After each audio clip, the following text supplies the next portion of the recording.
It's Asteria here, mistress of games, hag extraordinaire, jumping in before the episode proper from the present moment. Yes, December 2025. Wanted to take a moment to say thank you to everyone we met at PAX Unplugged last weekend. It was Hag Deal Gaming's first foray into the wide world of conventions, and what a foray it was. Thank you so much to, first of all, everyone who played at my own tables. You were wonderful and perfect.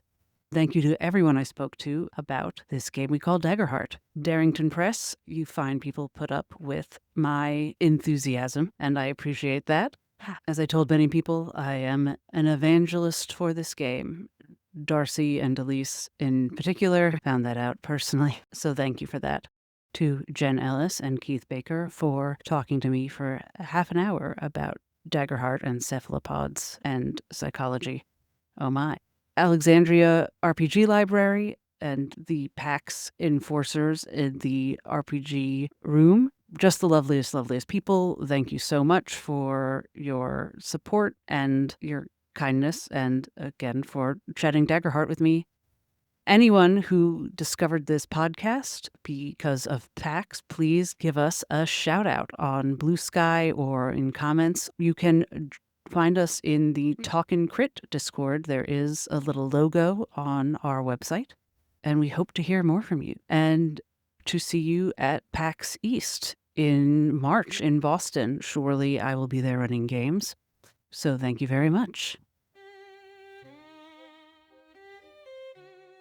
Hello, dearest listeners, and welcome back to Queen of Daggers' Heart Afire, our experimental Daggerheart actual play podcast. I am here with our revising poets. I have Carmela, who plays our willful fawn Ginny. Hi, Carmela. Hello. David, who plays our glorious druid OrLeon. Hello, David. Hey. J-Ben, who plays our fortuitous bard, Lemma. Hi, J-Ben. Hello. And Katie, who plays our, well, we don't know yet her wizard Evelyn's adjective. Maybe we'll find out soon. Hi there, Katie. Hi. I spent that whole introduction waiting for my adjective. You thought you'd get me that easily? I thought you'd give me willful. You gave it to Ginny. Anyway, we find our heroes separated. Not for the first time, but this one feels a little bit different. We are in the Harvest Court, the center of Boreas, and Evelyn has, for reasons unknown, been taken under not arrest, she's been assured, but something very similar. She has to be watched overnight to make sure she doesn't, quote, poke around. Mariana, the first poet, the Shield of Boreas, has escorted her away under moderate guard, leaving the other three with a telepathic connection and a book. Very old book with the draftsman's notes. Notes on the layout and architecture of this very castle. Evelyn. Everyone else is quiet. As you walk down the halls, you hear the clanking of armor, spear. It's not as quiet as in that first private corridor. They take you up a set of stairs and to another fairly similar floor. If anything, this is a little bit grander, the decor anyway. There are tapestries and busts lining the walls. Do you do or say anything, first of all, as you walk? Not out loud, no. Tell me more. As we traverse hallways, she is mentally reporting to Lemma that taking me upstairs. There's 3 doors on the right. She's giving her position. Lemma is uncharacteristically responding and saying, "That's good, thank you." And he reports it to the rest of the group. Mariana is quiet, but as you approach a set of double doors and the group comes to a halt, she looks at you. As always, kindly but stoically. Remember, Evelyn, you'll be just fine. Just be yourself, be honest, stay put, and in the morning, I'm sure, if everything you've said so far is true, which I'm sure it is, then it will all be fine. Thank you. And she just tells Lemma everything that Mariana just said to her telepathically. And you'll be in good hands. Whose hands? Go on in. She'll be with you shortly. I'll be nearby. All night. Evelyn opens the doors. And you walk into a large library. Now, when I say that, what do you envision? Describe the room to me. Evelyn can only compare it to other libraries she's seen, right? Which is mainly Larksong and Vespertine. Mhm. And I don't think that we've discussed the difference between those two libraries, but I imagine they're comparable. Vespertine's is larger, taller, more staffed. That is what I picture. I think Evelyn's dream library is a tower with many stacks and rows and ladders and things that move around, and it's just all about the books. Vespertine's is that, but you can't take the books out yourself. You have to ask someone to bring you a book. To read them there. Yeah, very unsatisfying. Larksong is much smaller, but you have free reign. This is not as large as Vespertine. It is, a room that's very large, and there's no one in it. You are alone. Well, I think when Evelyn sees this, she kind of forgets where she is, what's happening, and what we've been doing, and she's probably just confused as what kind of punishment involves bringing me to a library. You're alone for a little bit. Oh, well, then I look at all the books. Or as many of the books as I can in whatever constitutes a little bit. Find a cool book. Find a cool book. Left in a library, the first thing she would do is try to understand its organization. Great question. Which she's good at, as her I can find that for you experience dictates. Yeah, I'm trying to think if there's anything to make you roll for. But since you have a few minutes, I don't think there is. I'm just trying to think if there's any aspect of this that is like so ancient and god queenish that we Right. might not be able to parse it. I guess here's a question: does this seem like a public library No. or a private library? It's not open to the people. I'm sorry. I mean, does it seem like a public or private collection? It seems like a private collection. It seems like the Harvest Court's collection. You don't know if it's the Queen's collection specifically, but you get the sense quickly that it belongs to the inner circle of the Harvest Court, certainly. So as you go around, there are very clear sections, and one section is very clearly eras of Lacuna, kind of subdivided by like, here are the literary eras of Boreas, and nicely sub-organized within that, like literature, history, etc. within like this era of Borean literature, and so forth through the various areas of the realm. This is what the people of Lacuna, these are books the people of Lacuna have written. Every single book? No, but that's how they're coordinated. Or are they all since the implementation of the ward? Are they all modern books? I think you would need more time to tell that because that was a very long time ago.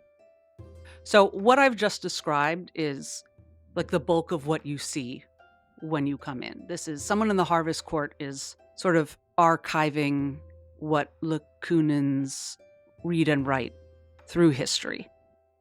Not every single book, though, bookmaking is still not a widespread art. It definitely seems like an archival library, not necessarily a love of reading library. Not that there's anything wrong with that. And then there's a section towards the back that looks different. You can see the way the stacks are done. It's not in the same sort of layout. It's a smaller section. Well, obviously I'm drawn to there. I don't know that I need to say that, but Now give me a roll. okay. I'm assuming this is gonna be a knowledge roll. Yes, analyze or recall something about magic or history. I don't know. You tell me. Yeah, I mean that sounds good. I have many things I can apply to this roll. Yeah, your bonus to knowing about prominent magic stuff would apply here. I would have advantage on it, and I gain a hope even on a roll with fear. That's 23 Pretty good. with fear. Pretty great for me. This seems obviously a more personal collection of rarer things. Yeah. The books in the main stacks were probably not particularly rare, maybe some of them, but that wasn't the point of them. It was keeping a record. And these are books that were probably sought and prized, and they feel much older, as you were asking about before. Some of them look very beat up, and many of the titles are in languages you don't know on the spines. Do I see great works of a great era, Of a great realm. of a great realm? Where are you looking, I guess? Uh, I guess you don't know how to answer that question. no.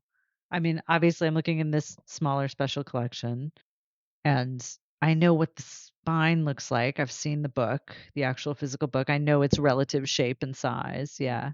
Okay, so because it's you with all of your stuff, you see not in the shelves, you see there is like a sort of, would you call it a lectern? The kind they have at libraries where you put a book, a reading stand with a book out that reminds you of it.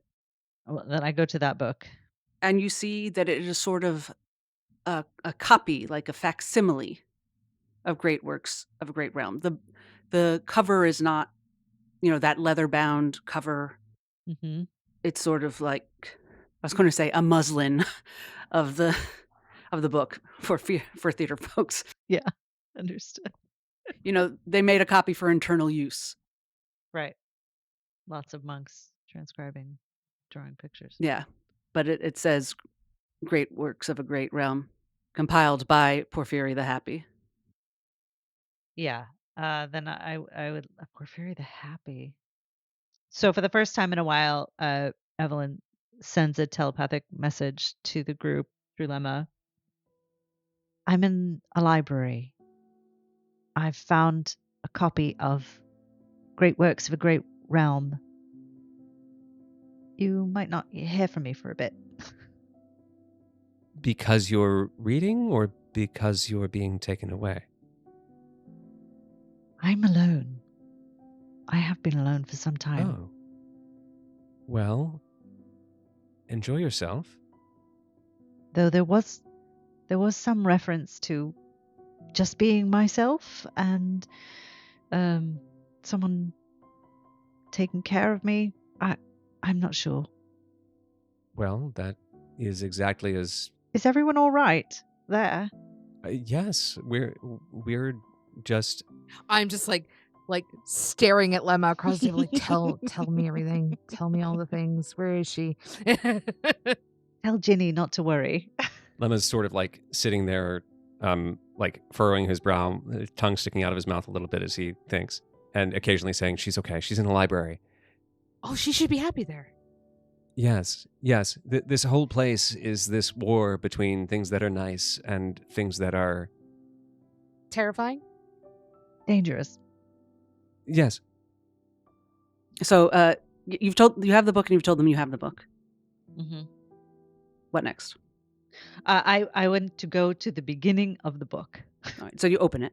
I want to understand why everybody wanted this book. I mean, I think I'm beginning to understand that, but I would like to, rather than like the foreword, I would like to read, if there is one, see if there is value in being a completionist and starting this book from the beginning.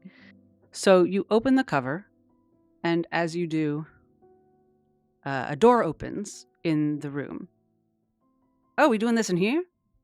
All right. Nice, I guess. Big, but nice. Is it the wizard? It is not the wizard. Oh. There are a few internal doors in this room, Mhm. and one of them is to this back section. And there's a woman you haven't seen before.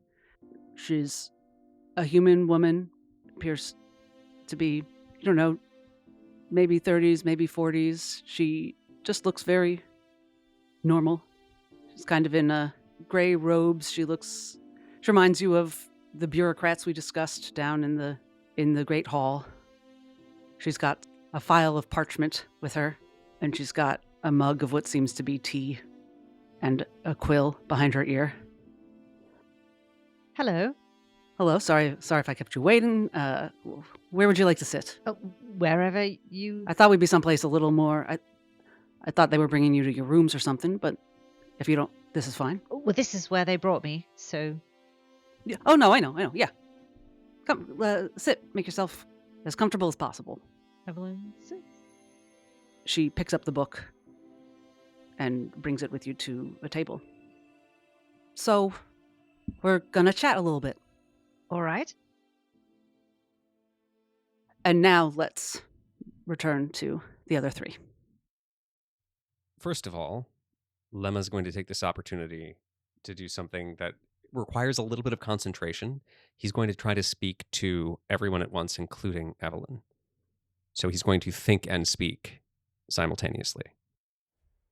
He says, "Everyone, before we begin this in earnest, I just want to express how important you've all become to me. And although this situation is confusing and frightening, I have every confidence that we will get through it together." And this is, of course, Rally. There is no sight requirement. And this is not from a written text, right? This is just like something you can do. It's not like from a grimoire. Oh no, this is just a bard ability. Great. Yeah, it's his Yeah. class ability. Why is that important, Asteria? I'm just a curious creature. Great. So And you wonder why we're so suspicious all the time. Everybody, whenever you want, you have 1d6 to add to an action roll, reaction roll, or damage roll, or you can clear a stress equal to the result. you've rallied everyone. What's the room up to? Looking at the chart, the blueprint of this complex, do we see any secret tunnels that would lead us to other parts of the complex? On this clue board of a schematic. Exactly. Could you ask the whole question again? In this blueprint that we have, Mhm. do we see any indication of secret passageways from one part of the structure to another? You don't exactly have one blueprint.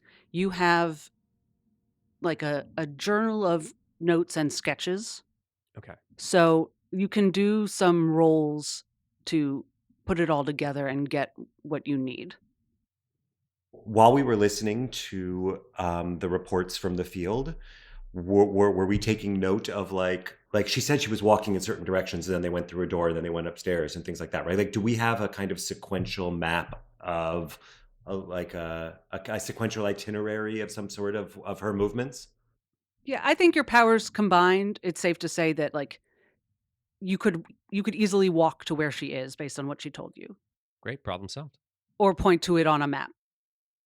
Should we? I mean, this is a question, right? Should we go try to follow her and see how close we can get? So, out of character, I don't think we have anyone who's good at stealth. Yeah, that's true. I am definitely not. My finesse actually is a -1. So I could probably turn into an animal though that's good Oh, at it. damn. Yeah, that's a really good I point. also, I mean, I could turn into an animal. I also have a floating eye. just go outside and like peer in through the window.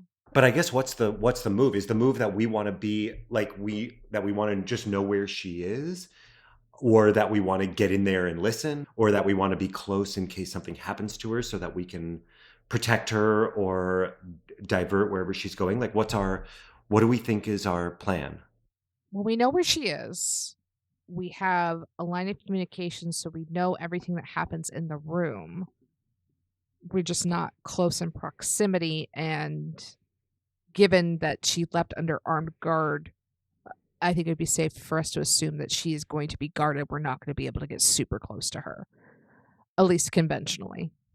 Except we know that she also was put alone in a room, right? Right. So I guess it would be reasonable to assume that there is a guard on the front, but if there's another means of accessing the room or being nearby, that might Yeah. be okay.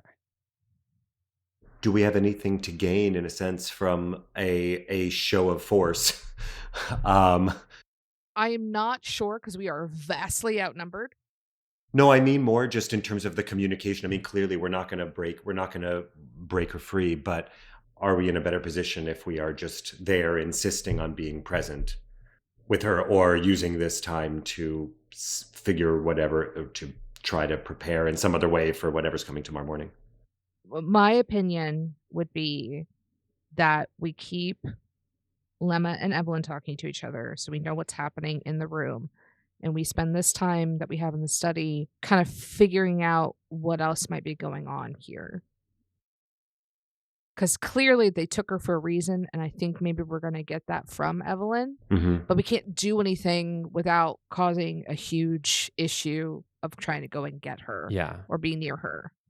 So that may not be the most effective use of our time, is to try and go and get her as Yeah. much as I want to.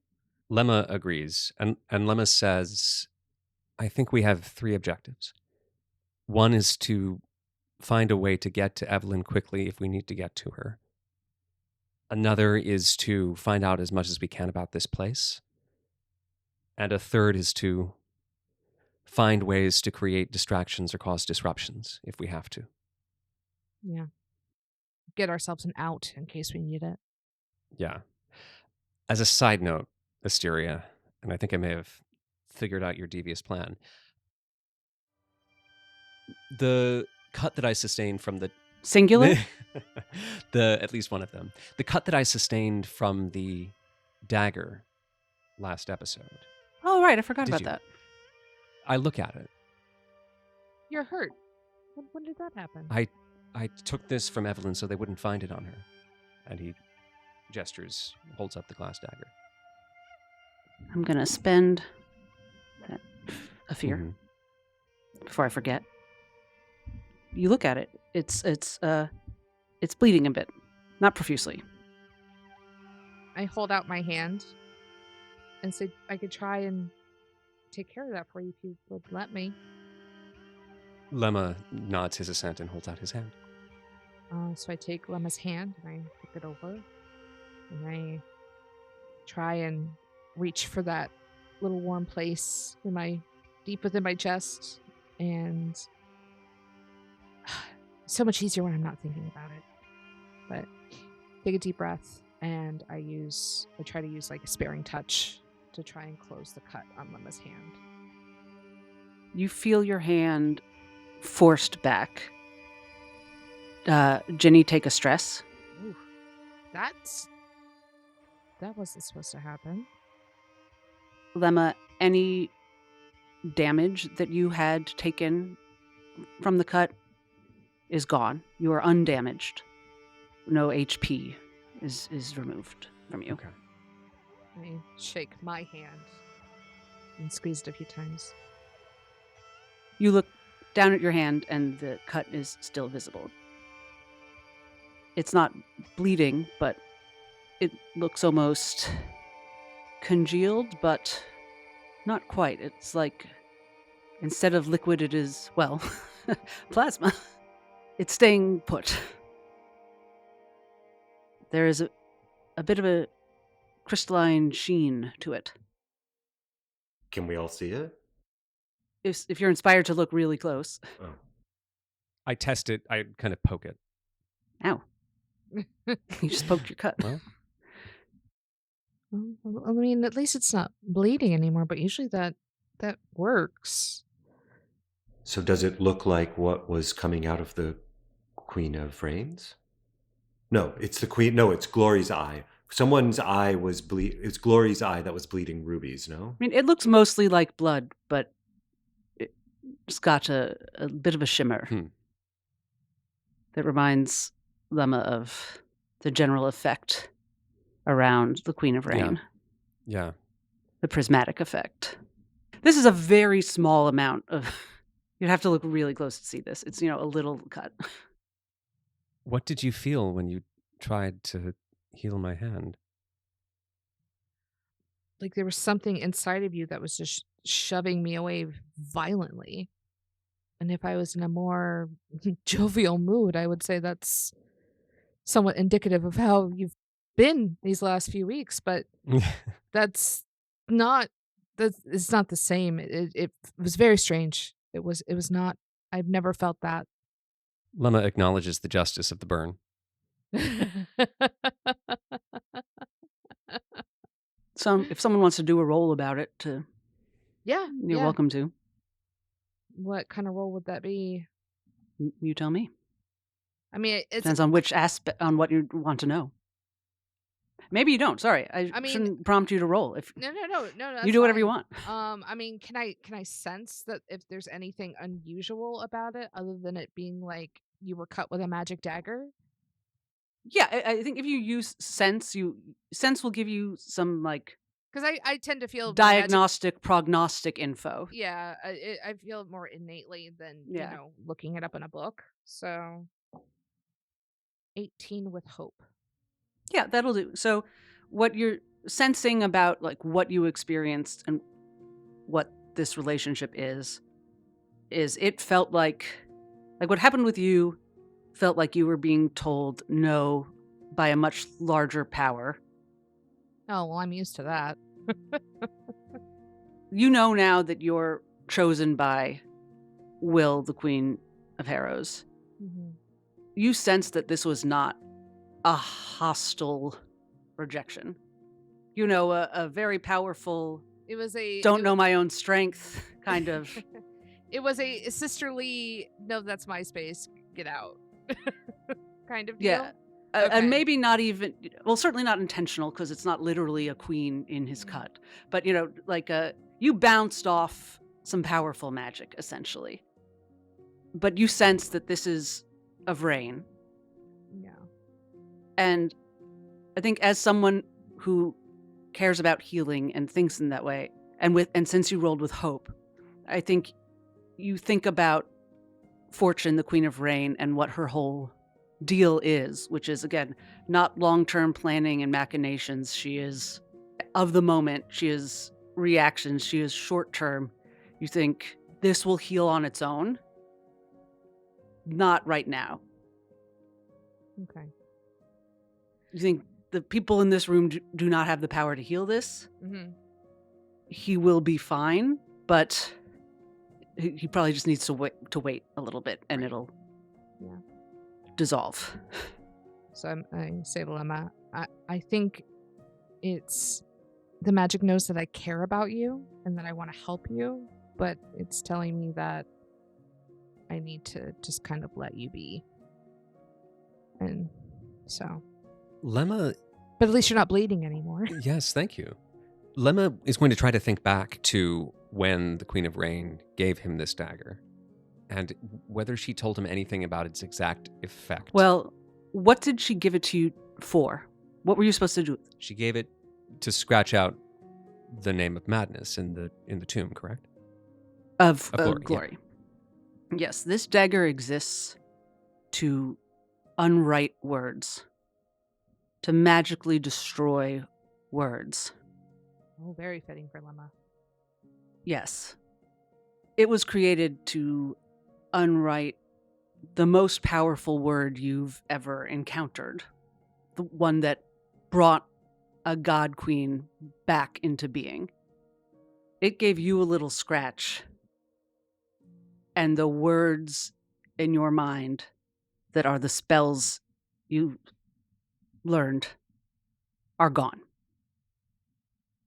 So every spell that you know because you studied it, every codex spell, you have forgotten. You can get them back at a long rest, but you have unwritten them. Yeah, I knew it. Lemma is kind of searching his... Lemma's like, I need a minute. Finally starts using them, and The cruel irony. Lemma is searching his memory and his mind, and in trying to test what happened to this, he tries to like enter the space of the ward, and he detects this unwriting, and his eyes flash open with a start. It is deeply unnerving to have a part of his mind unwritten like this.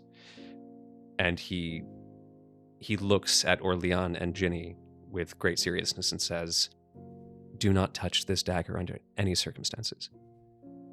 What's happened? What has it done?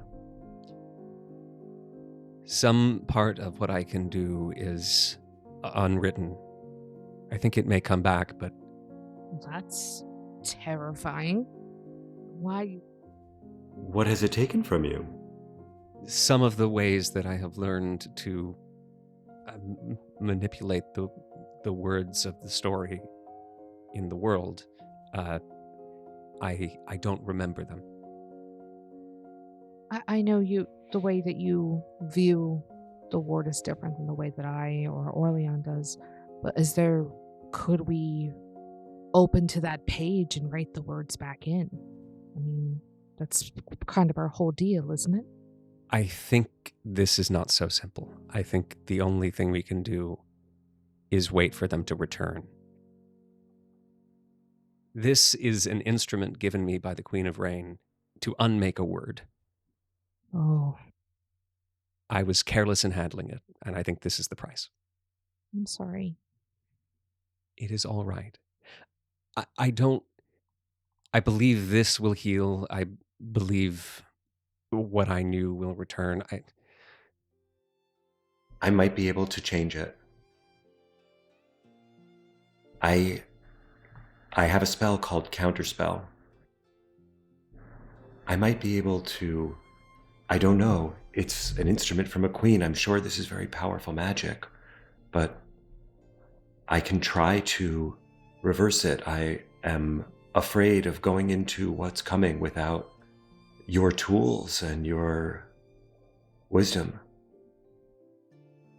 I think I can only use it once, but let's give it a shot.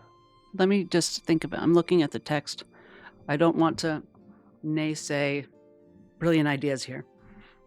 You can interrupt a spell or magical effect that is taking place to make a reaction roll using your spellcast trait. On a success, the spell or effect is immediately stopped, and any consequences are avoided, and this card is placed into your vault. I would have to set a DC, obviously. I'm just looking at some of my options. Because I think I'm going to let you do this. I really don't see a reason why I shouldn't. Rules is written. I think that's what Counterspell does. Because it says effect, not just spell. And this is an effect that is taking place. It sounds like it sort of works as remove curse as well as Counterspell. I just need to set the DC. And obviously the DC will be quite high. I'm just thinking, is it not fun if I set the DC so high that it's basically impossible? But also, this is like a god queen's magic to destroy the name of another god queen, so it wouldn't be unrealistic for it to be that high. So the good news is that you have a rally die, and I can provide you with hope die, or excuse me, with prayer dice to help boost your roll as well. I mean, we're not going to get a long rest before... Are we going to get a long rest before tomorrow? No. What happens when my spell goes into my vault? You just can't use it until For the rest of the day. For the rest of the day. Okay. All right. I think we're better off. I mean, Oh, no, if you there's should- any chance at hell, if there's any Yeah, any no, chance absolutely. in the ward. I'm just thinking if the DC should be 25 or 30, and I think 30 is no fun. 25. The DC is 25. I think that is very fair, considering the circumstances. So the rally die we add after or before? After. can pretty I sure. give him any kind of help action? Not on this, Okay. because you're not a magic user. You know, I you've mean, I already kinda tried to am. help. Oh, you are. I mean, okay, how would you help? Tell me. If I can, I don't know, maybe take a stress and try and channel some of my energy into him. You know, some of that vitality that I have to try and help him out. I will take a cost. I will take that stress. What would it look like? What would you do to loan him your splendor? If we could all join hands, so like a little circle, so I can pass my energy actually between the two of them to help heal and neutralize the affected Lemma and help charge OrLeon. It may hurt me, but I'm willing to take it. You are willful. I am very willful, and I'm willing to give my willful resistance as part of that. Right. I forgot that you have willful resistance. This is storytelling wise. This is checking out. I'm not going to tell you no just because I had an evil plan. Yeah, just because we were chosen by the queens doesn't mean we have to act like them. You're acting like. Remember, the Queen of Rain did not do this on purpose. Yes, but she they didn't all attack Lemma. they all fought each other and ended up Yes. destroying each other in the end in various ways. Okay, I also would like to. I'd like to suggest that perhaps because this is magic that was created by the Queen of Rain, who is a queen of chance, and that it is a piece of magic that she's created in order to unwrite things which have been written. I think that perhaps my experience, a little in love with death, the fact that the greatest chance, that there is the greatest uncertainty in life, which is death, has been to me a passageway that goes in different directions. I think my relationship to chance through my relationship to death might perhaps allow me to use a little in love with death to give myself a boost on this roll. You remember seeing Fortune and Glory square off, their respective wedding gifts, the swords and wings so prominent. You remember your queen, the Queen of Bones, greeting her beloved and saying that it would be an honor to be murdered by her again. And you extend what you see. Perhaps you're one of the few who see as Glory's undying love for Fortune, and wrap your poetry around Lemma's, which is my way of saying, yes, you may have that bonus. Okay, so what all bonuses are we using for this? We are the poetry of chance. And I'll just say, if I can narrate a little more, as that happens, Lemma, you remember what you said about how you handled the blade carelessly, and that's why this has happened. And as that third form of poetry washes over you, you feel it in those holes still in your heart made by the hope shards. It stings at first and then warms. And whether you accept it or not, you feel that magic telling you the poetry of Bones of Glory telling you chance. Not everything that happens to you is of you. Sometimes we feel the need to tell ourselves that. so we feel in control. But there's also chance. This is not your fault that you cut yourself. Continue. I'm helping OrLeon, so does that give him advantage, or are we using my experience along with his? I hope you're not asking me. I've completely lost track. You guys, you could get away with so much right now. Yeah. Okay, so what we have in this roll is we've got the dice themselves. It's an instinct roll, right? Because that's my spell. So that's +3. So we've got +3 for instinct. We got +2 for my experience. So that's +5. And Ginny did something. Yeah. So I was trying to give a help action. Help. So you get an extra D6. So you have advantage. So you add a D6 to it. Yeah. So I add a D6, and this is all before I use a rally die. Yes. And the threshold is 25. Or any of my prayer dice. So remind the listeners how your prayer dice will or might work here. Yeah. So at the beginning of each session, I roll a number of D4s equal to my spellcast trait and store them. I could spend one or more of these dice at any time to aid yourself or an ally within far range. You can use the spent dice value to reduce any incoming damage, add to any roll result after the roll. Additionally, I can instead exchange the value for that same amount of hope that I can give to any PC in range, and I clear them after the session. So today I rolled 2 3s and a 4, so I can give any and all of those to OrLeon if I need to. So you could add up to 7. Yes. I can add an additional 10 to this roll. Oh, you have 3 dice? I have 3 dice. I have 2 3s and a 4. Your spellcasting is strength? Yeah, I have a strength spellcaster. Amazing. Amazing. Yeah. I love the system. 25 is the I threshold? would have gotten away with it if it weren't for you. Damn PCs and the power of love. We're all holding hands. It's great. Okay, so I rolled a 16 with fear. So I get a token on my Seaborn thing. So a 16 with fear. So then that's plus, what did we say? We said +5. So that's 21. So we've got to get up to 25. So I can use the rally die oh no, I haven't taken the dice. I already have a D6. Why do I have a D6? Because of advantage. Yeah, use the advantage, so you roll a D6. 1. Okay. So now we're at 22. All right. So do you want to use? I can give you just one of my 3s for the prayer dice, and you can keep the rally for something that we need later. How about that? Okay. That sounds great. All right. So we hit 25. And even if I'd set it to 30, you would have gotten there. I would have given OrLeon everything. All right, David. What does everyone in the room see and feel and hear?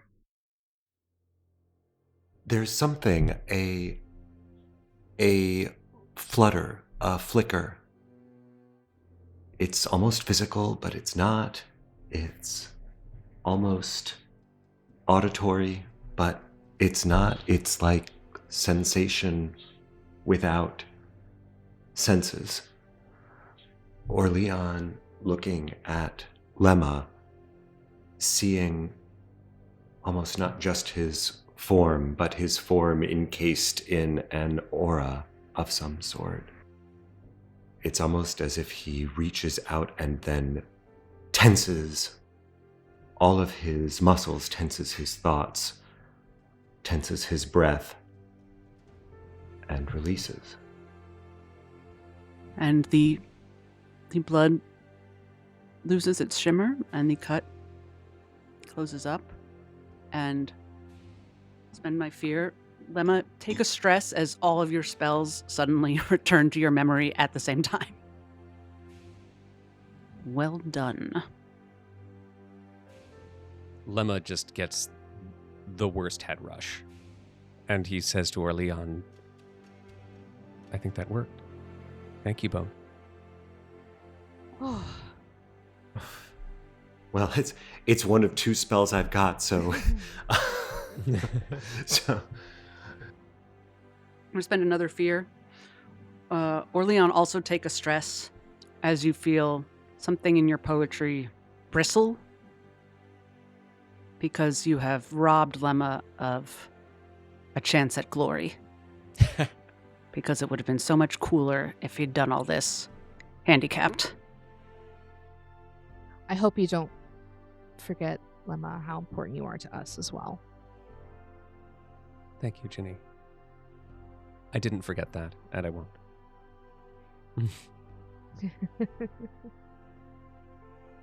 So now what? Lemma cracks his knuckles and says, well, I think we crack this building like a chestnut. Ooh, I love chestnuts. As we are cracking the books in one room, we return to the library. As Evelyn finds herself opposite this strange woman who has the facsimile of great works to the side and is flipping through some notes written in what appears to be Elven. Actually, you would recognize the script, though she is not herself an elf. So, Evelyn Ravenwood, thanks for joining us. Can I ask you a little bit about you and your friends? If friends is the right word, you don't have to be friends with everyone you're around. Crowns, no, I'm not friends with everyone I work with. Friends is the right word, and of course. Oh, lovely. You're all from Larxon Conjuries, right? Do I have that right? Yes. And how long have you known each other before you? Well, I've known Lemma for around a year, and Ginny and OrLeon a little less than that. So Lemma the longest, and how did you meet him? Did you meet him at the Conjuries? No, we traveled to the Conjuries together. Oh. And you grew up at Vespertine, right? Yes, that's right. I'm sorry, I don't know your name. Oh, apologies. Oimos. Oimos. It's a little old-fashioned. You could just call me Emos if you want. Emos. All right. Thank you. Of course. Evelyn says, I'm being questioned by a woman named Aimos, or Emos for short. She sends that telepathic message. So I don't have down that Lemma was ever at Vespertine. How'd you end up traveling with him? It was a matter of convenience. Could you tell me more about that? Probably Evelyn could, but he doesn't really remember. I think he was just nearby and needed a lift, and we were going. Oh, you didn't know him that well at the time? No. Do you know anything about his background, or did you at the time? I know his parents were allergists, and that he was intending to be an allergist as well. And to your knowledge, did either of your parents know him before? Not to my knowledge. How long was he at the Conjuries before you left? Not long. But he was, he was on the grounds. My memory is he was in the carriage from one Conjuries to another. I either didn't notice him before or he wasn't there. I don't know. All right. Sorry, weird questions, I know. I saw you looking at this book. Yes. I'm told that you were an avid reader, very, very smart student. I am an avid reader, yes. Anything particular draw you to this book? I've seen it before. Oh, could you tell me about that? Where'd you see it? This copy? No. A different copy. Oh, but a copy. Yes. Tell me more. It was delivered to Larxon shortly before we left the Conjuries. To who? Cathonia, the librarian there. That makes sense as a book. Do you know where it came from? I think it came from Whitmorn. Oh, I'm from there, you know. Oh, Lower Whitmore. I'm afraid I'm not that familiar with it. That makes sense. So, you've seen a lot of books before. Yes. So why this one? Of all the books in the collection. Well, the artwork within is haunting. That it is. I've only seen a little bit of it, but I did want to see more. That actually reminds me. Could I have you take a look at something? Tell me if you recognize this. And she pulls from under her papers a piece of... At first you think it's parchment, but then you realize it's a leaf of a vellum orchid. You know, it looks old, but not like 300 years old, like, maybe 10 years old, something like that. And it's clearly been rolled up. She smooths it out. And there's what's probably a child's drawing on it. A drawing of a woman with a snake-like body and two heads. Does this look familiar? You ever seen this before? Is it like what I saw in the book? It is like what you saw in the book. And you now remember meeting Porphyry. Porphyry had said to you, "Oh, how you've grown. Yeah, I met you when you were very little." And you see this, and a memory comes flooding back to you of you're maybe 5 years old, 6, 7. A man is in your parents' salon, receiving room, waiting for your parents. You're drawing, writing something. As you wait, the man starts to make a little conversation. You've always loved talking with adults, ever since you were a little kid. I'm good at it. He asks you, "Oh, what you're working on? Do you think you're drawing or scribbling or Drawing. And what would Evelyn be drawing, left her own devices? Oh, no, I'm sorry. She's not drawing. She's writing. Yeah, what's she writing? She's trying to write a story. She's not great at it. She doesn't quite get like rising action and denouement, and she doesn't really understand the pieces of it. So it tends to be very like, there was once a little girl, her name was Evie, and she did this and they did that, and then she, they're little wish fulfillment fantasies, not really beginnings, middles, and ends. He asks to hear your stories, and he'll listen to however much you'll tell him. And she'll read whatever. She'll just pick up wherever she is and start reading whatever page she's on. Very nice, dear. Do you draw ever? No, not very good at it. That doesn't matter much. Here, and he searches his pockets. You don't really have a sense of his face or any part of him above, like, the navel. Yeah. But his hands, probably. He fishes a piece of what looks to you like parchment out of his pocket and hands it to you and says, "Why don't you draw me something? I'm very interested in queens. Would you draw me a queen? If you were going to make a new one." All right. And he sits and waits. But before you have a chance to show him what you draw, your parents return. Your father has brought a book from the restricted section, which is apparently what this man came to discuss. As you draw, you hear them talking about it, and it turns into a little bit of an argument, which bothers you. Eventually, your father snaps the book shut and leaves. You hear the words, "Queen of Madness." Your mother says them. But soon, your mother and this man are alone in the room. Your mother says, "There's nothing I can do when he's made up his mind like that. It's my book. It's my vexed book. Well, don't yell at me.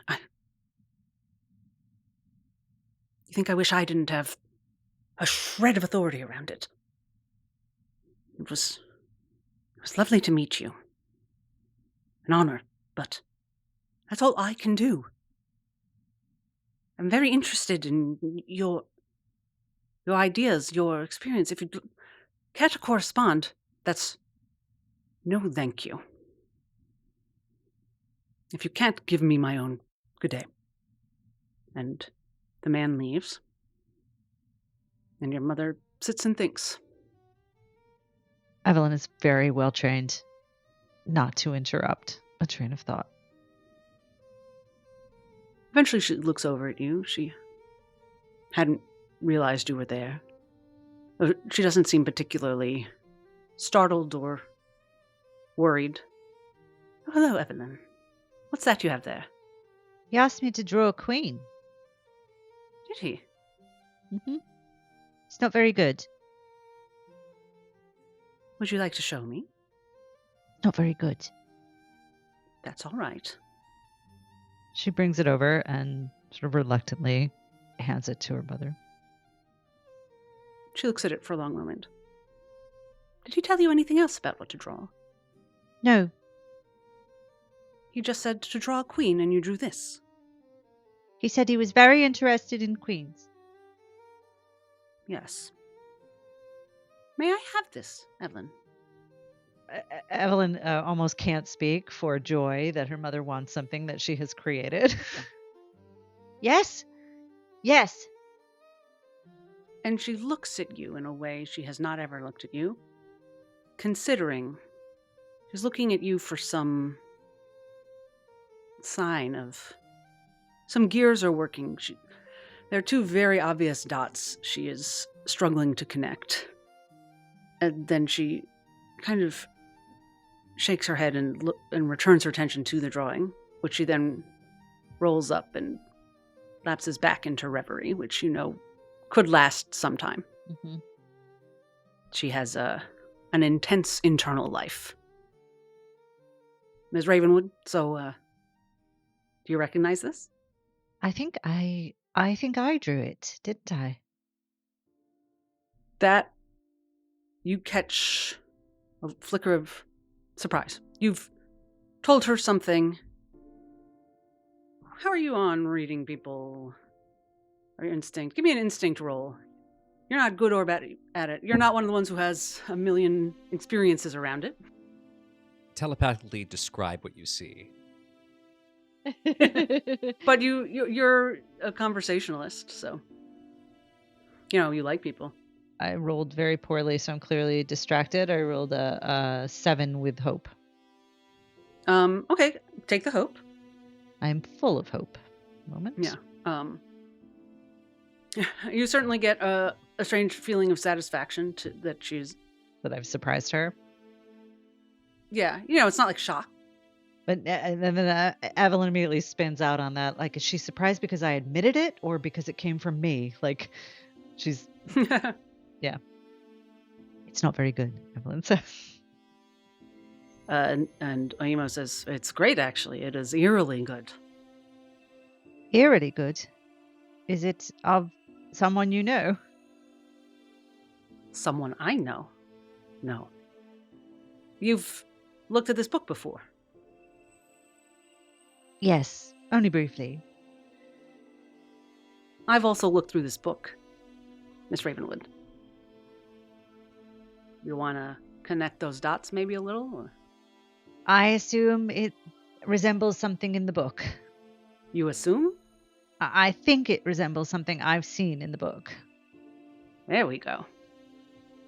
I knew you were clever. But I'm sorry, the only reason I'm confused is that I drew that many years ago, long before I ever saw the book. It is confusing. Yes. I think that's outside. How do they put it? My pay grade? Above your pay grade. Yeah. No, I get paid pretty well. To do what exactly? Not to figure out the mystic mysteries. I just, Talk to people.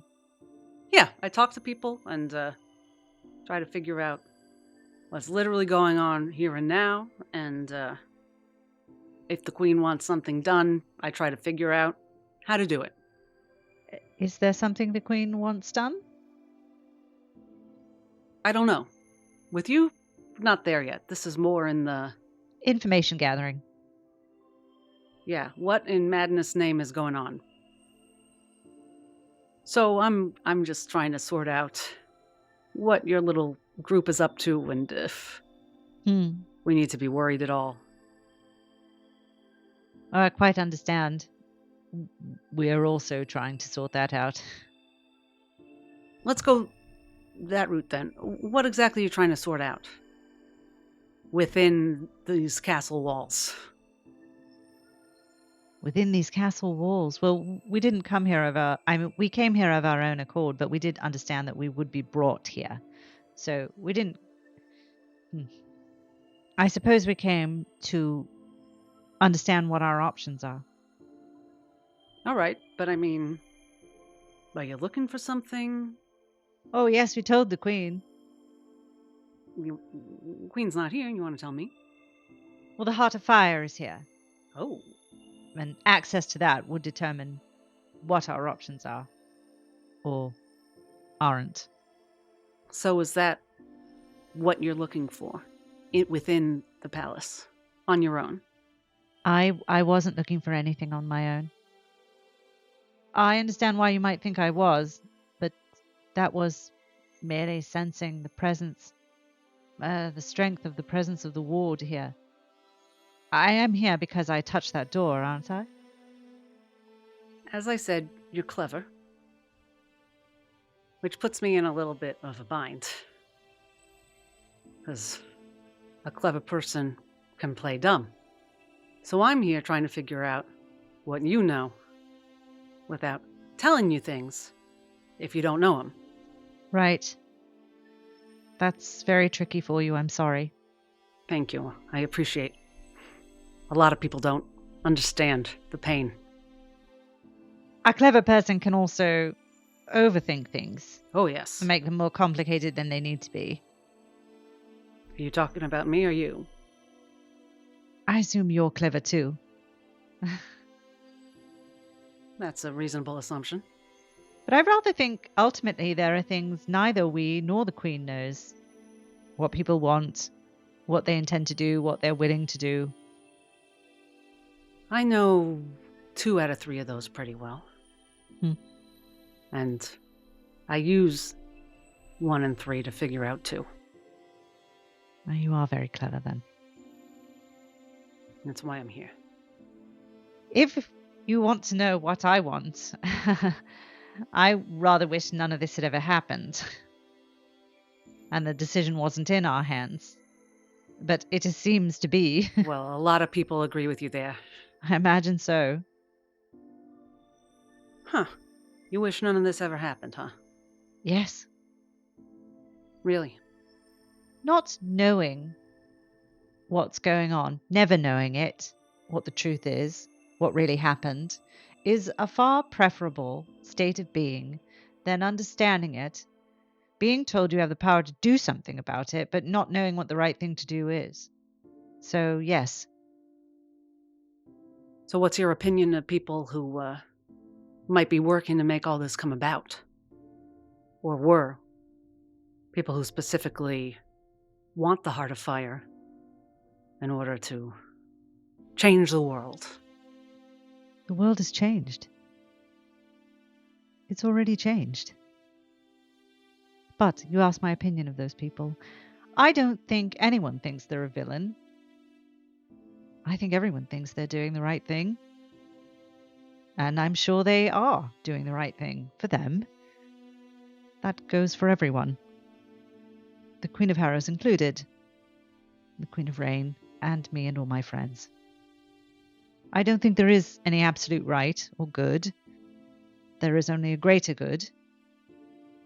And that's what I'm trying to understand.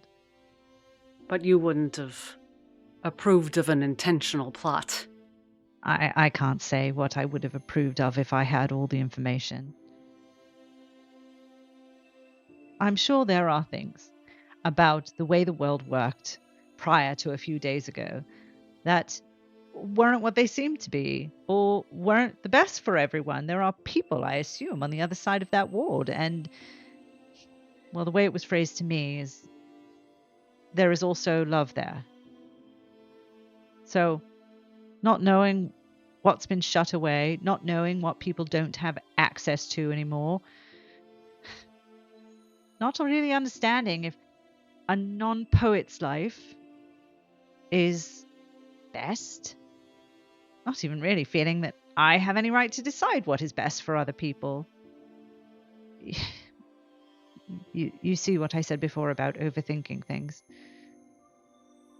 She rolls up the drawing. Your friend said to Lady Mariana that telling you can't go somewhere or do something is the surest way to make you do it. You think that's accurate? No, I don't. I'm not without sense. Why'd you put your hand on that door? I'm sorry? Why'd you put your hand on that door? Because I felt something behind it. Something I didn't understand. Can you describe what you felt? Was a strength. Not really. Oh, all right. I have a curious nature. You do. And I know you grew up in a conjuries where you were taught that you're entitled to understand everything. On the contrary, I was taught to try to understand everything, whether I was entitled to it or not. I understand now that's privilege. I don't know if it's privilege, it's just bad advice. Trying to understand the world around you is bad advice. I'm afraid I don't understand that at all. Sweetheart, she puts her hand on yours. It's my job to try to understand the world around me. I just don't make a big show out of it. Oh, I see what you're saying. Yes, I do a lot of things without thinking. I'm working on it. Good. If we survive the next couple of days, come and see me in a few years. Maybe I'll have a job for you. Thank you. Did you have more questions? Not at the moment. I think I'm going to take what I've learned and talk to some people. You sit tight. All right. And she gathers her materials. She leaves the facsimile of the book. And she goes out a different internal door. And you hear a lock turn. Okay, two things I want to do. The first is to use something from the book of Daggers. I'd like to make a reveal roll All right. and move around the library. Uh-huh. This is making a spellcast roll. If there is anything hidden within close range, the roll would succeed. Against, it is no longer hidden. Okay. She's sort of cursing herself like, I should have done this when I first got here. There's stuff in drawers. I don't think there's anything. I think the intent is not what's concealed by mundane means. I think it is like, is there a scrying sensor here? Is there a person hiding invisibly somewhere in the room? Please roll. That's a 16 with fear. 16? Fear, okay. Like, you see books in drawers and stuff. I was like, there's like normal stuff in drawers that was, I guess, hidden. While you're looking around through all this at everything, scanning, though it was not technically hidden, what you now see is the floating eye kind of just high up in the corner. Watching. Yeah. Okay. That's great. You don't know whose it is. Is there any way to tell? Not when you roll with fear. I cast fireball at it. No. I mean, there's not, as written, there's not any way to tell. Like, if you want to do something else to try to figure it out. Nope. No. I presumed they were watching. And so the next thing that Evelyn does is... It could be a thing that's like, it's like monitoring the books. You don't know. Right. Yeah. It's like the anti-theft program for the library. I will tell you, because you're clever, like, she did walk in as soon as you opened that book. Yeah. Right. It's probably her. You have no idea if she's the kind of person who Right. could cast that spell. You don't know if she's a magic user even. Did it look the same as OrLeon's? Basically, like, it seemed Same idea, same spell. Yeah. Okay. To your knowledge. But this is like, you were in the Queen's workshop. Could this be some crazy cool version of a floating eye? Sure, you can't tell from down here. I could make it come to the ground. It would see you do that. I know. I'm not that interested. I'm assuming they were watching. I just wanted to confirm that. So she's going to sit down at the table and proceed to download that entire conversation to Lemma and ask how everyone is there. And can you make also some kind of instinct roll? Yeah. Is it something I can apply an experience to? No. Not yours. That's a 10 with hope. Okay. Take a hope. Again, I'm full. How do I get more hope slots? I don't think you do. I don't think you... No, it's just a max. Unfortunately, I can only spend them by killing someone. Or talking to someone who's already dead. There aren't any skulls in here, are there? I think these instinct rolls are reflecting Evelyn's level of distraction. Yeah. All right. So, what do you do? I download all that whole conversation to Lemma. Is everyone there all right? Chronologically, is this like in the moment when Lemma has just had his spells returned, or? Yeah, probably. Great. So Or like you said, let's crack this book like a chestnut. That's right. And then, Right. That's correct. And then you get this download. Yeah. Like, you didn't notice that you weren't hearing from Evelyn because all this other stuff was going on. Right. So Lemma responds, "We're in terrific shape." Oh. Good. OrLeon did something incredible, I missed it. and I feel amazing. What did he do? I missed it? Why did... Fine. It's hard to explain. Good. I'm glad you feel amazing. Long story short, I had accidentally removed all of my knowledge of my poetry, and he restored it. Just accidentally? It's like making tea? Well, I did that on purpose. Oh, How are you? I'm fine. Accidentally making tea. Love that for Evelyn. Sorry, continue. I'm fine, but I'm not sure my answers were very satisfactory or will get me out of this room anytime soon. Ooh, do like an insight check on that. A retroactive on her. Like, how do Yeah? you think you did? She gonna give Yeah. you your phone call? Do I have to decide to use my rally die before I roll? No, you can do it after. Oh, double 8s.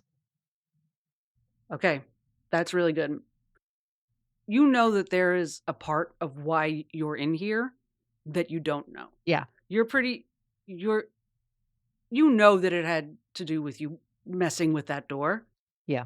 But like, she told you there's a part that I need to figure out if you knew without telling it to you, Right. without making you know if you don't.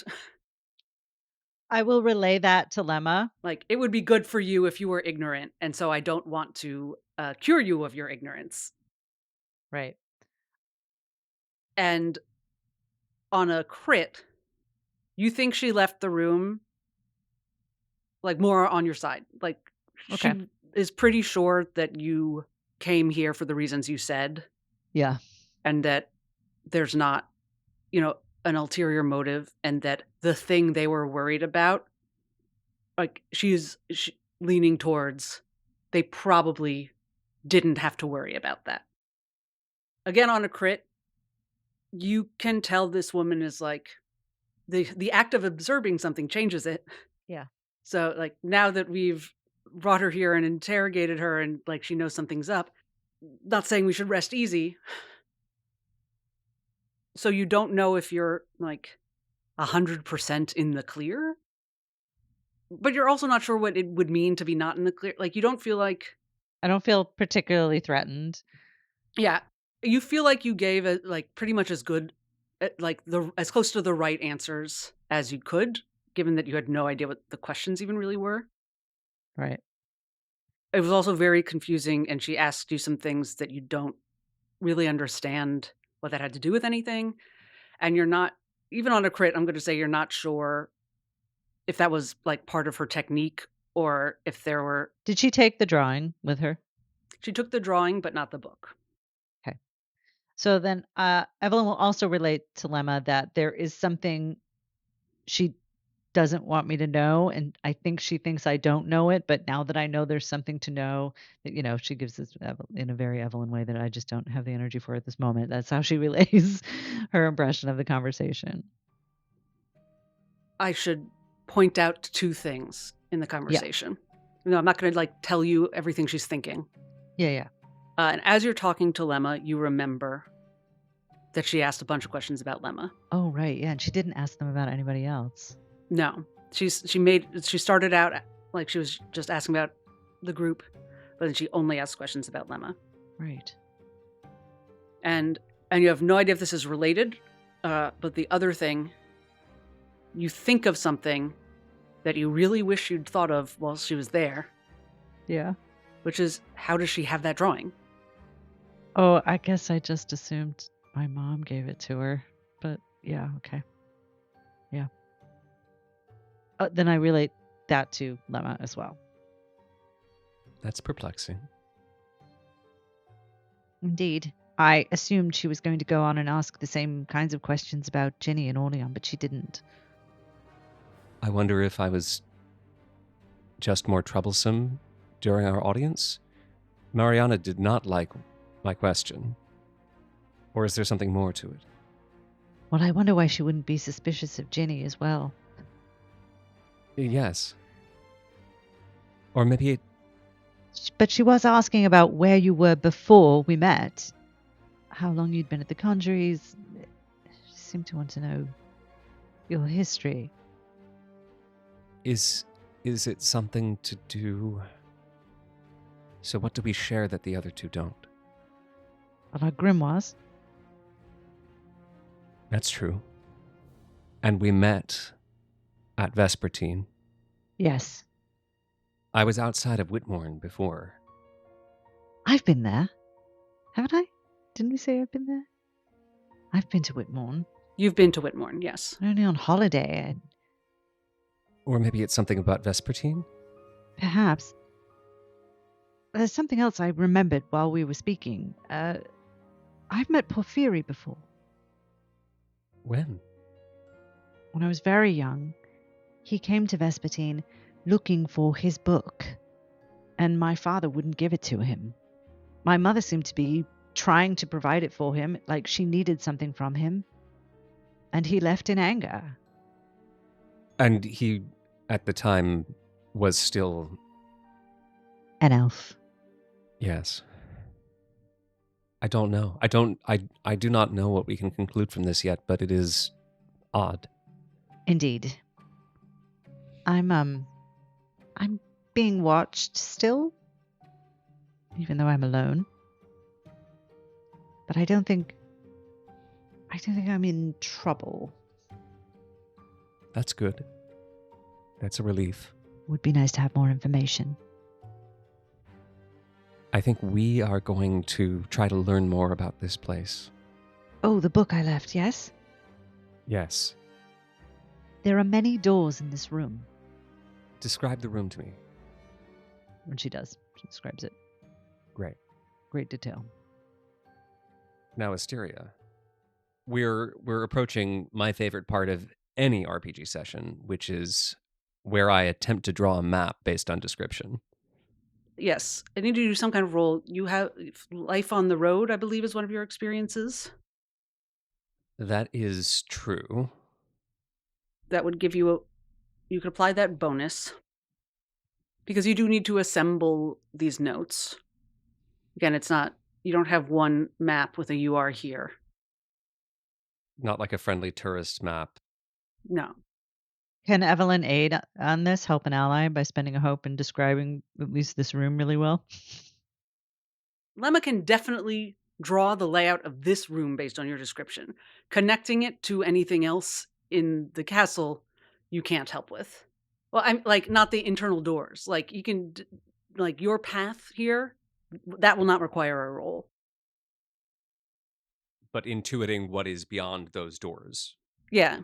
I don't think Evelyn can help with that. I don't see how. She doesn't know. Right. So, if I can offer a suggestion, Katie, I think what you could do that would be honestly most helpful is just to look around more, the library more, and see what helpful Okay. books you can find. Whether or not it will help with this specifically, you don't know, but like, Yeah. you're in a library. It's what I would do anyway. Library up. Yeah. Team study. As opposed to team library. Very similar rooms. And for doing similar things.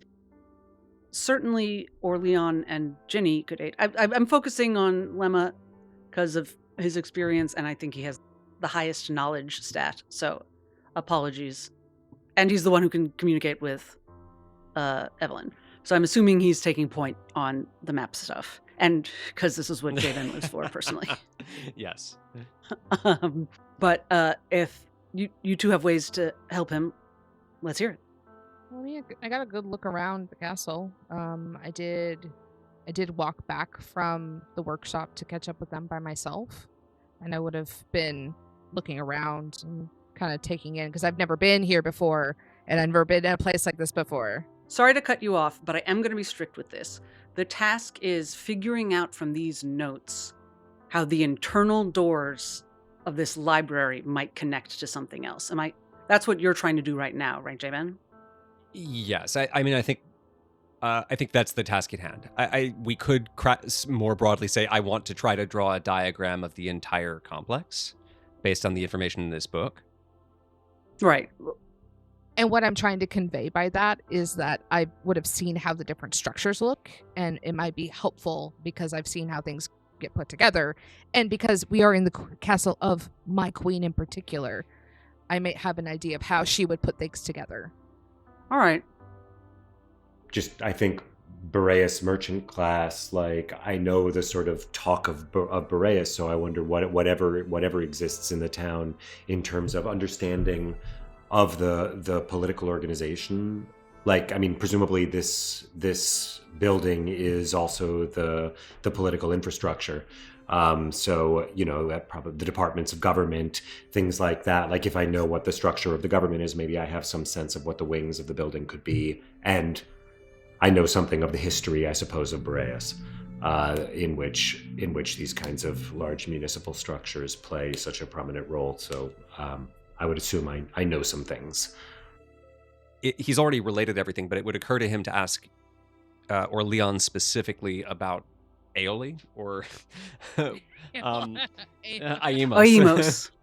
Yeah. Aimos. Oimos. So, and like, what is this figure in the context of Borean society? Have I heard that name before? Yeah. Make a roll, David, and you can add Boreas merchant class. Come on, never forget a name. Right, well, I definitely know the name, but is it a knowledge roll or an instinct roll? I guess knowledge. This is for me deciding the truth of it. Like, if it happened, you would remember it. This is your deciding history. So I have my knowledge, which is 0, so +2, right? Yeah. For Boreas merchant class. Okay. I got an 11 with fear, so that makes it a 13 with fear. So is it an 11 total? Or what was the total? 13 total. Do I get the fear for my Seaborn Know the Tide? Sure. Okay. I think with the description, and because you never forget a name, let's have fun. Let's say this person, and I don't know if this is even honoring the role. I just came up with a good idea of how you would know this person. This person came by your shop once, asking questions about a specific death. You know, you didn't interact with her personally, but she had questions, and your dad was definitely nervous and a bit shaken about the whole thing. You didn't get a sense that like your dad or the shop was implicated, but that this was an investigation. that some death was relevant to something else that was happening. And she came personally to ask some questions about that. But you don't think of her as someone who's generally involved in the goings-on of merchant. Like most average Boreans don't cross paths with her. Okay. I do. I know something of her. She asks questions. She investigates. But I don't know much more than that. The fact that she's there means they think this, whatever she has to learn from Evelyn, is probably important. That's what I know. But I don't know if any of the other stuff, does it help, if it helps Lemma with his map making, with his cartography. Okay, so what I'd like to do with the mapping is have this be not a help action, but a tag team roll. And I'll let you do all three of you roll, and you can just, whoever rolls the highest, that's the roll you use. And you use that person's bonuses. You roll and then decide who rolled, who cracked it. All right. So any bonuses that can be given to other people, you can give to other people. I got a 3 with fear. Carmela, what's that look? It was the grimace of the 3 of fear. That's not good. What'd you get? 19 with hope. That's pretty good. Or actually, even if I apply my life on the road skill, make it a 21 with hope. You want to crit fish, Carmela? Sure. I got a 8 with hope. David and Carmela, your rolls never happened. Lemma figures it out. The obvious thing happens. Lemma figures it all out. Great. And assembles a pretty good diagram. So you don't know everything, but what you put together from these notes is definitely very interesting. And you know that the 3rd floor, so you're on the like American 2nd floor, European 1st floor. 1 floor up from ground. And Evelyn is 1 floor above that, which is, as far as you know, that's how many levels there are. Ground 1, 2. I'm going to use European counting. I don't know why. That was my immediate instinct with this palace, is ground 1, 2. On the top floor where Evelyn currently is, that's, mostly like the personal suites of the top level of the court.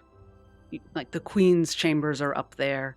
The draftsman and the wizard have their adjoining suites. And the library and a few adjoining rooms you see are labeled the way. Roll for how many doors there actually are. I was going to do that. I'm going to roll a d4. Are you drawing this, J-Ben? I'm taking notes. I don't know what to draw based on that description. Yeah, and just so you know, I don't have like a literal map. It's theater of the mind, unless if this turns out to be a physical map. How many cubits is each wall, Asteria? Okay, so there actually are only the 2 internal doors that I described. So there's the double doors from the hall. I think Evelyn maybe sees more doors than that, and you have a hunch that some of those are like storage closet. Like not rooms, but like, yeah, here's a storage closet. And if you talk back and forth about that, it's pretty obvious to Evelyn which ones are like real doors and which, if you look for a second, it's like, this is where they keep the extra book cleaning rags. Scroll polish. Yeah. Scroll polish, yes. So there's a door that opened into the back section, the rarer books. And there's a door that she exited through, I believe I said, that's in the main section. And from what you've assembled, you think that the door to the rare books leads to a staircase, like an inner staircase that is like a more private staircase that probably gives quick access down to the workroom, the workshop. And the door she exited through is like the suite. You have rooms, the chambers, which you don't have an exact layout for, but, it'll be like a sitting room and Right. a bedroom. Like, you get the idea. So there are 3 points of egress in the main library: the hall, the suite, and the rarer books. Yes. And there are no windows. It's, Well, you wouldn't want light damaging books. I think it's up to you whether you think this is within the scope of what was asked. But I think Lemma's next immediate thought would be to search for the workshop and get a sense of where it is in relation to us on this level. Tell me what you rolled again. It was with hope, right? 21 with hope. Yeah, you're going to get a little more. So, but it was still 21 total with the rally. All right, you have 4 more, so you're at 25. You guys know where the workshop is, first of all. This isn't what the 4 is getting you. Yeah. Ginny walked here from the workshop. I mean, you all did, but like Ginny in particular was... so, that's on the ground floor. You're on the second floor. You could walk there yourselves. Not, someone would probably stop you. And you're fairly certain now that you could take this... If you went to the library, you could go down this back staircase into the workshop. I think you're now remembering seeing other doors. What 25 gets you is just other stuff you're seeing. You're seeing some question marks in the draftsman's handwriting, you assume. That there is a room that he did not build. And it seems to have 2 ways to get to it. The main way is through what appears to be, based on the way you drew it, a greenhouse just outside the palace, in a courtyard with an exit off the ground floor. And with the 25, what you get is that there is also a shaftway from the prison level, like a disused dumbwaiter. Is the prison a separate level or a wing? It is like the basement level, like it's down a flight of stairs from the ground floor. It's the cellar, and this thing that the draftsman didn't know about is like the sub-cellar. Great. And do I get the sense that the dumbwaiter is connected to the greenhouse, that these are opposite ends of... It seems like they're totally separate. Totally different things. Do I sense that there are points of ingress to the dumbwaiter at other places on the diagram? Not that you see. Okay. It seems like this was a shaft that was built, and then someone was like, no, nothing board that up. I mean, you're reading into it a bit, but... Right. No, it's literally a hole in the wall. Okay. That goes from like the back of the prison straight down. Straight down? Yeah. So not a way into the prison? No, it's... If you go through the prison, then you can get to the shaftway. Great, okay. Though it does seem like it hits... Like, based on... You don't have a map of where the place that either of these are going. But based on placement, it looks like they'd bring you to different spots. So, the greenhouse entrance would maybe bring you to the entrance, because it's the official entrance of whatever this place is. And the shaftway would bring you further in. So whatever these question marks indicate, Yes. the greenhouse is one way in, the shaft is another secret way in. Yes. Great. So the greenhouse is the official way in, and there's also accidentally this shaft way towards what's probably the back of this space. Okay.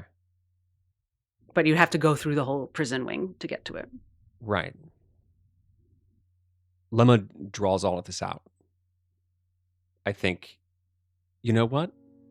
Lemma has always been fond of the feel and the smell of writing implements, paper and pen. And he cracks the Book of Belvedere. Uh-huh. And he comes forth with really nice drawing paper and some charcoal. And he sketches this, what he believes are the main features here. And for the record, if you had not thwarted my brilliant curse, it would not have affected the Book of Belvedere. I would never. Lemma tries to convey what he's figured out about the shape of this place to the group. Yeah. So I'm looking over this map, and it makes sense to me. Again, Eris is my queen. All this, the way things are arranged makes a lot of sense to me in a way that I don't completely understand, but it makes sense. So I look at Lemma and I tap where this secret shaft is and go, that's probably where it's going to be. Yeah? Yes. And I think our choice is either to leave the building and get to the greenhouse or to navigate through the prison wing. Let me offer a third option, just so we discuss everything. If we know it's there, but they don't know that we know that it's there, if we do it now, then we completely give ourselves away, especially without Evelyn. And as much as it pains me to sit here and let her sit in that room all by herself, let us wait until morning and what Harrow's has to say. And if it is dissatisfactory, they don't know that we know that that's there. And we'll all be together again, and we can take it. Yes. Yes, that sounds reasonable. If I hear from her that she's in trouble... Oh, then there's not a force in this whole Queen's damn place that'll stop us. And I think we can get to her through the workshop. Excellent. Do you both think that you can remember what's on this map? I would say, and Asteria, I don't know if you want to make me roll for this, given that, again, Harris is my queen, this map does make sense to me, even if I don't understand why. I'm pretty sure that I'd be able to remember this map without a problem. Can you not make another copy? I don't know if we want to keep evidence of what we know on us. Oh, I Yeah. see.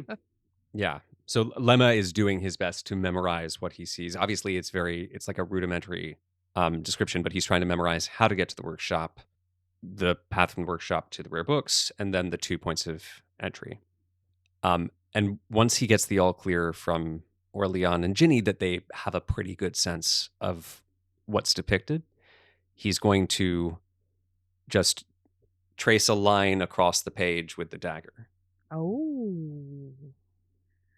Based on what I know of the brain development of different kinds of shrews, I will say that Lemma has a larger hippocampus than the two of you because he grew up traveling more. Obviously, he memorizes this no problem. You two are probably fine. I grew up in a place with a bunch of rules and order and patterns. I think I can memorize a map. I make no claims. Maybe I'll be shitty and make you roll at some point, but probably won't. You're fine. Like, I gotta have something for us to be being in the actual harvest court. Yeah, you'll be fine. Just don't put me in a position where it would be really fun to screw you. Yes, let's unmake the map then. What happens when Lemma uses the dagger on the page?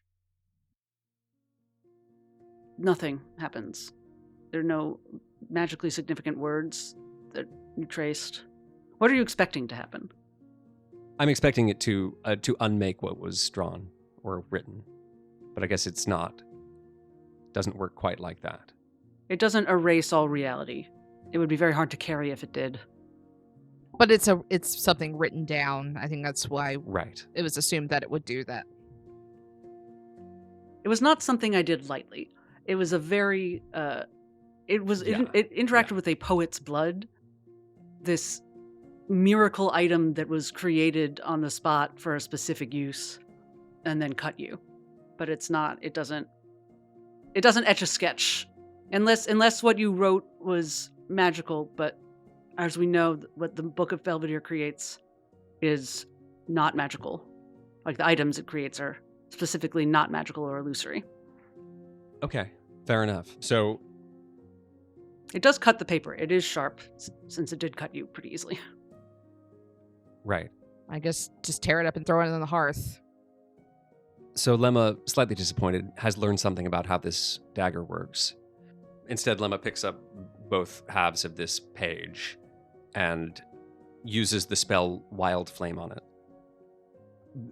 I want to save the exact mechanics of how Lemma makes this work, but basically you see the pages spontaneously combust, like not as though they're burning from one end, but they just shrivel and vanish in smoke. Well, that's a cool trick. Thank you. Is that like the second time you've seen him do magic? Yes. So are you hunkering down? Are you staying here? Is that the plan? Until morning? Or going to your rooms, I suppose? If we want to avoid suspicion, we should probably do as we're told. Tell Evelyn that I wish I could have gone with her. I think she knows, but I will tell her, and Lemma does. Thank you. Tell Ginny I'm with a lot of books. Lemma, like, audibly over telepathy smiles and relays that to Ginny. I'm actually I'm a little jealous because it sounds like she's having a great time. She's a little jealous because it sounds like you're having a great time. Tell Ginny. This goes on all night.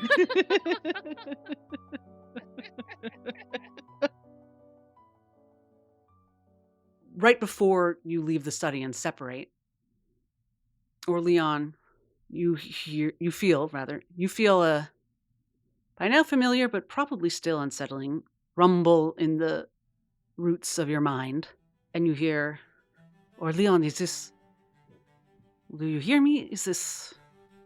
Yes. This is not how I want to... It's Soren. Are you alright? Is everyone alright? Well, we're here. Evelyn has been... We spoke to the Queen of Harrows.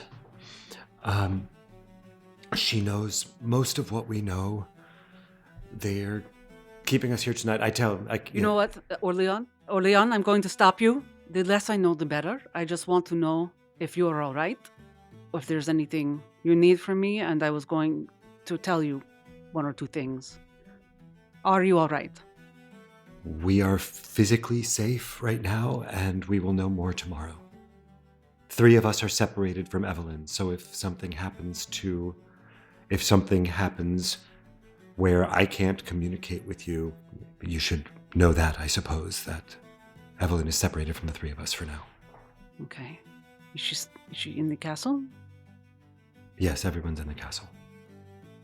I'm still here in Boreas. I'm at the Barrel and Key. What I thought I should tell you is that Porphyria and Lorelei have left. By surprise? They disappeared, or...? Sorry, I should have told you sooner.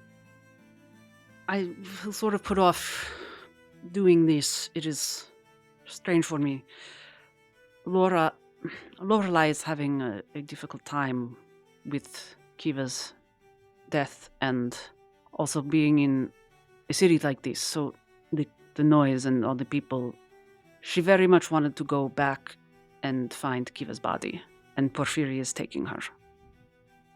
He says he will come back as soon as he can. I am not sure. Lorelai said she will come back.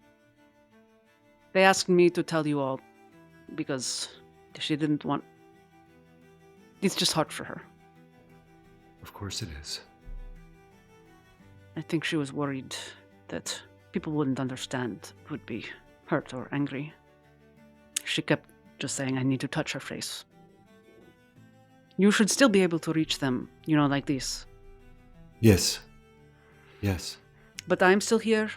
I know the city almost as well as you probably. If you need anything, if you need me to be waiting with I gave them one of the horses. I still have the other. They should be a little faster than we were, with just the two of them. It is probably better. They were not very comfortable in the city. Understood. It's not their element. And things here are strange in the most normal of times. So, thank you for telling us. And stay safe. Is there anything else you want me to relate to the others? Everyone's here. I think I saw Tristan in the pub. Well, there are only so many places to go during the end of the world. It does feel like that, doesn't it? Boreas has always been calmer than Pitmorn. It has the protection of the Queen instead of the Vermeers. I know I was hard on Tristan, just foreseeing him with the Shadowjacks, but I don't know. You always seemed like a perfectly fine fellow. I don't know. That was all. That was nothing else to share with the group. Do you think we should trust the Queen of Harrows? Do I? Trust how? I've never... I'm not sure what you could say. Just a thought. Just a question. It's all right. I'm sorry, OrLeon. This has always been a problem with me and poets. It is nice when there is a poet in my life who acts like I am the same as them, but I am keenly aware I am not. You're not the same as anyone. You remind me of someone. Someone's tried lines like that on me before. I didn't mean... I just mean... I'm just a person. I can't weigh in on these things. Well, I think with what's coming, many of us will have to weigh in on things we don't feel prepared for. Right, trust the Queen. There. Did that help? Sure. All right, I solved it all. Thanks. This is making my brain itch. I think I need liquor. Be safe. Good night. Okay. Good night. So, we're still in the study, or this is back in the room. Okay. I let them know that I'm in communication with Soren. I tell them the key point of this. It seems they left. So they just left? It's incredibly dangerous. Well, Lorelai was very moved by Kiva's death and moved about it and felt the need to find her. I can communicate with them through this network as well, but it seemed they preferred to communicate through Soren. So I don't know if there's something they're hiding, or if they just felt bad and didn't want to be judged for leaving us. But that's what I heard. Lemma gets quiet, and he says, well, they don't need our approval to do anything. I'm worried about them. So am I. I'm not sure I'm more worried about them there than here. And there's a good chance we're going where they're going anyway. How do you mean?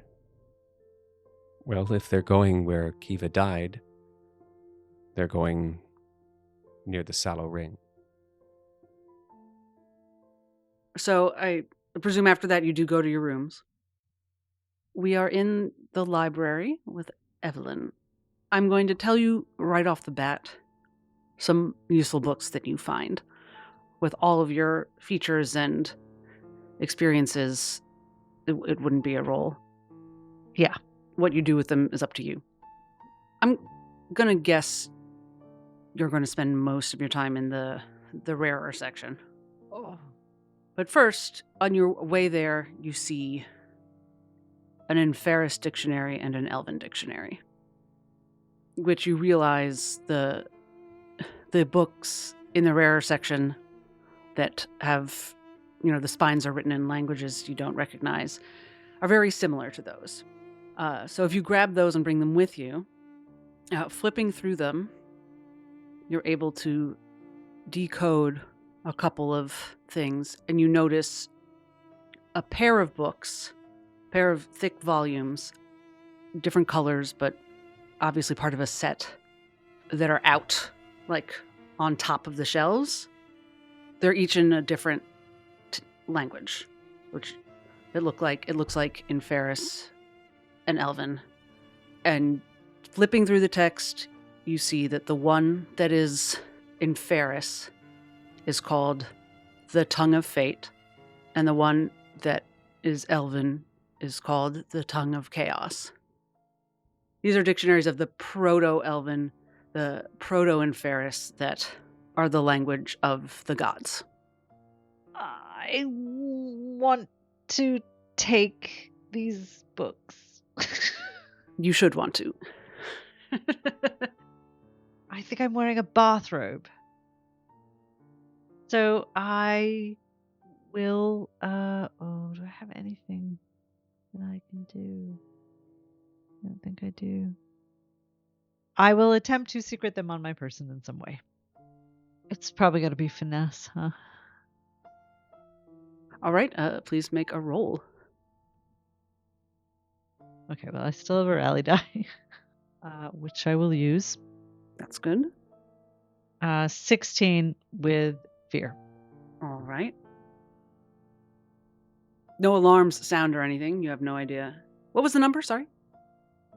16 with fear. So those hefty books are strapped to your waist by the belt of the bathrobe, I suppose. Anything else you're looking for? I mean, I'll look and see what else I can find, but I'm not going to try to secret 3 books out of this place, I think. Probably at my limit with the 2. Then, eventually, Wayumos returns. Oh, shit. He says, all right, I talked to some people. It turns out you can just stay in my guest room. So that's the plan. It's through here. Thank you. Yeah. Come on in. Follow her in. And you pass through what seems to be an office, or a study, which has its own door, to presumably the hall. So there's another door there, and a third door further into this suite of rooms. And you go through a receiving room, a sitting room, salon, which is pretty big. A high status sitting room that either the servants here are just make rounds meticulously or just rarely used. Nothing is out of place. And actually there's a pile of old newspapers on one end of the couch. And then there are 2 doors, not on opposite walls, but sort of on adjacent catty-corner walls. One set of double doors and one single door. And she gestures towards the single door. You've eaten already, right? They fed you? I don't remember. This is the longest night of my life. Well, if you need something, I should call for it now.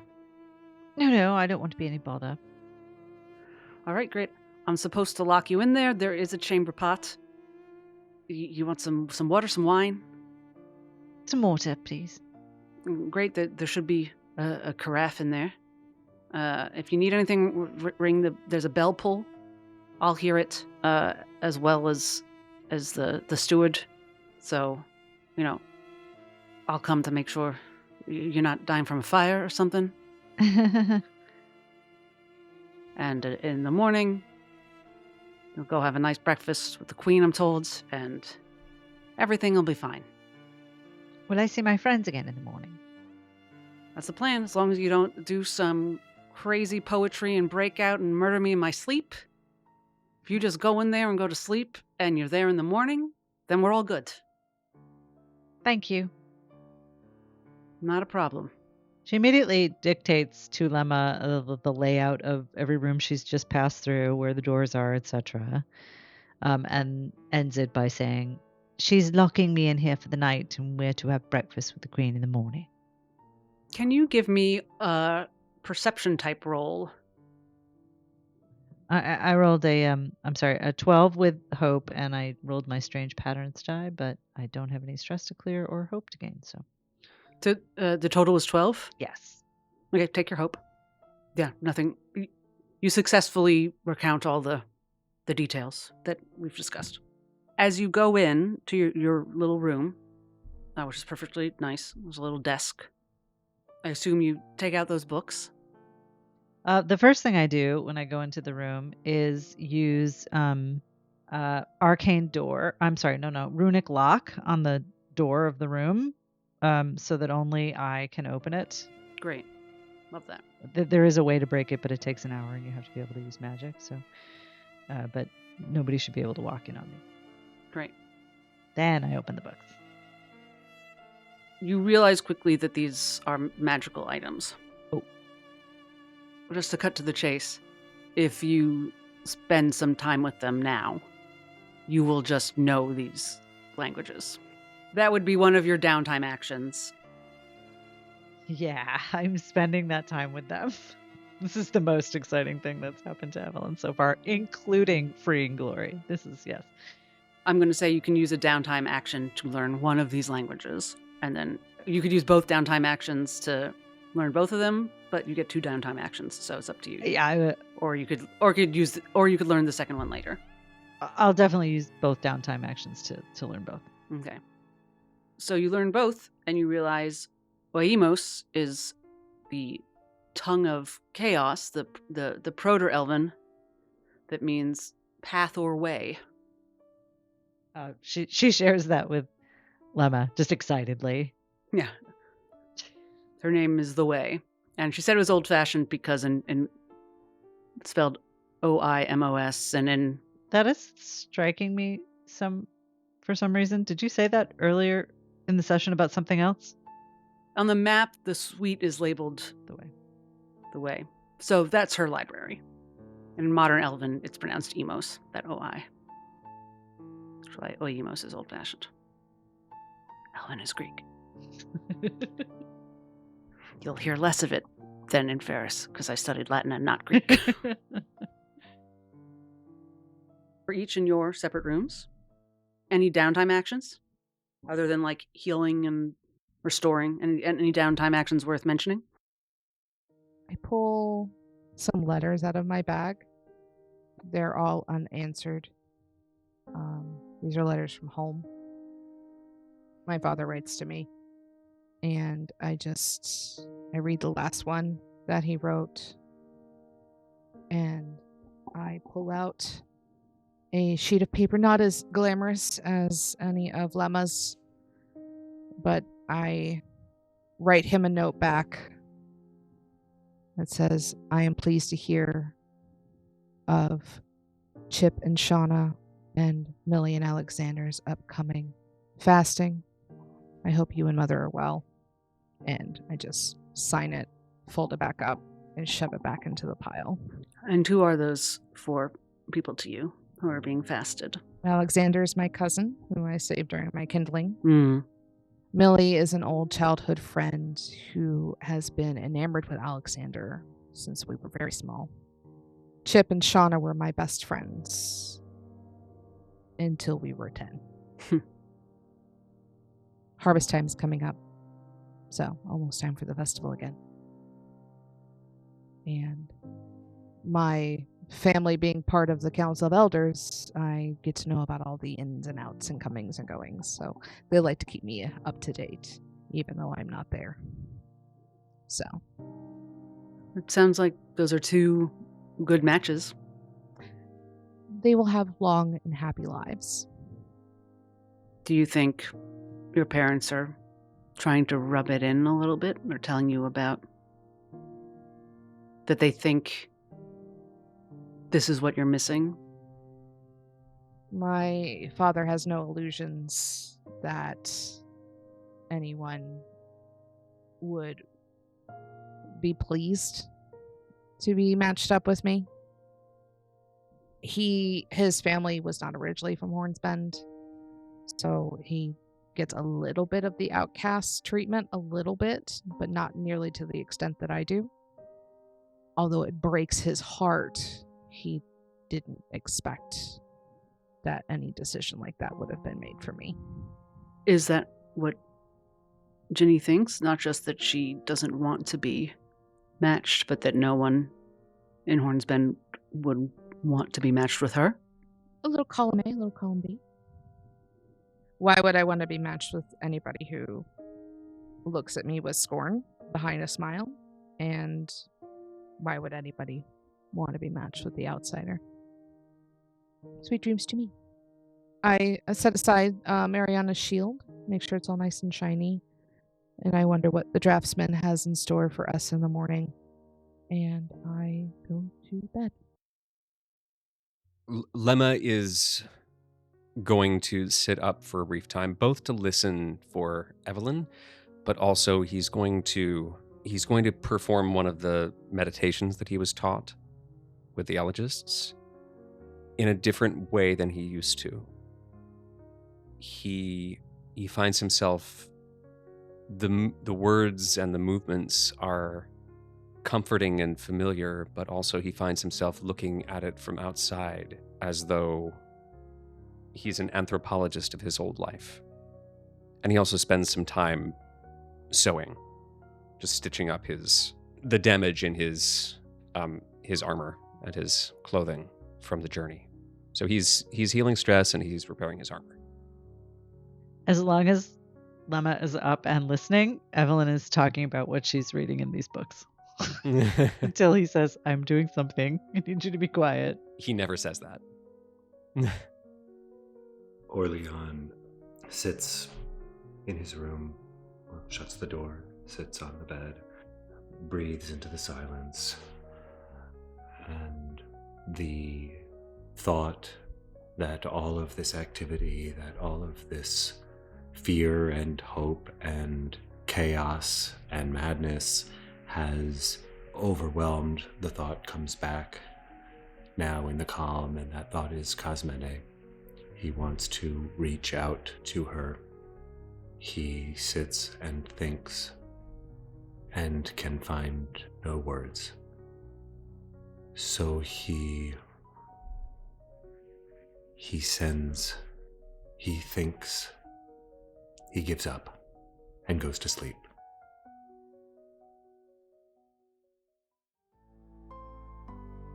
Thank you for listening to Queen of Daggers, Heart Afire, a production of Hagdeal Gaming. If you like what we're doing here, come say hi on Blue Sky or TikTok at Hagdeal Gaming. Leave us a review. We'd love to know what you think. And remember, as a wise person once said, yes, this whole place is this war between things that are nice and things that are Terrifying? Dangerous. Yes,